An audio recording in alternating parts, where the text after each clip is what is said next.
ঠিক দুপুরবেলায় আমার বান্ধবী আমাকে ফোন দিয়ে বলে আমি যেন আগে আগেই রেডি থাকি, সে আসবে শাহাবুদ্দিন প্লাজায় আর আমি যাব সেখানে। হ্যালো, আসসালামু আলাইকুম, কেমন আছেন আপনারা সবাই? আমি আলহামদুলিল্লাহ অনেক বেশি ভালো আছি। তো এত আগে আগে বলার কারণ হচ্ছে একটাই, যেন তাকে অপেক্ষা করতে না হয় আর আমি একটু আগে আগে সেখানে গিয়ে পৌঁছাই। কিন্তু সেটা আমি একদমই করতে পারিনি। আমার কাছে মনে হয়েছে সে যখন সন্ধ্যায় বের হবে তাহলে আমার হাতে এনাফ টাইম আছে। আমি খুব ধীরে সুস্থে রেডি হচ্ছিলাম, কাজ শেষ করছিলাম, আর সব মিলিয়ে তাকে সে অপেক্ষাই করা লাগছে। তা আমি যখন গিয়ে পৌঁছাই তখন দেখি সে আমার অপেক্ষায় একটা জিনিসও কিনে নেয়। সে বসে আছে ফ্লোমারে, কারণ তাকে আমি বলছিলাম যে ফ্লোমারে অলরেডি অনেক জিনিসপত্র চলে আসছে, তো সেখান থেকে আমরা কিছু কিছু জিনিস কিনবো যেগুলো আমাদের খুব প্রয়োজন। বিশেষ করে আমার নেল পলিশ আর হচ্ছে কাজল, এই দুইটা নিতেই হবে, আর তার থাকবে আরও অনেক কিছু।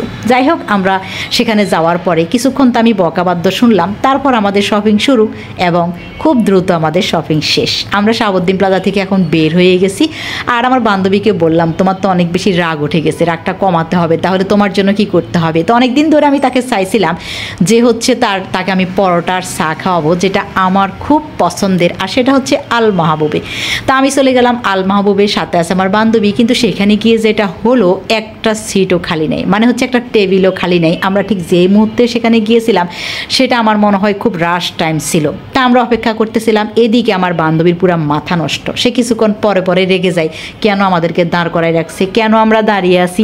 তো যাই হোক, তার মাথা আস্তে আস্তে ঠান্ডা হয়, তারপর একটা টেবিল খালি হয়, আমরা সেখানেই বসি, আর আমি অর্ডার দিই আমার জন্য চা আর বাজি, আর তার জন্য শুধু চা আর পরোটা। তো ফাইনালি যেটা হয়, সে আমার বাজি পুরোটাই খেয়ে নেয়।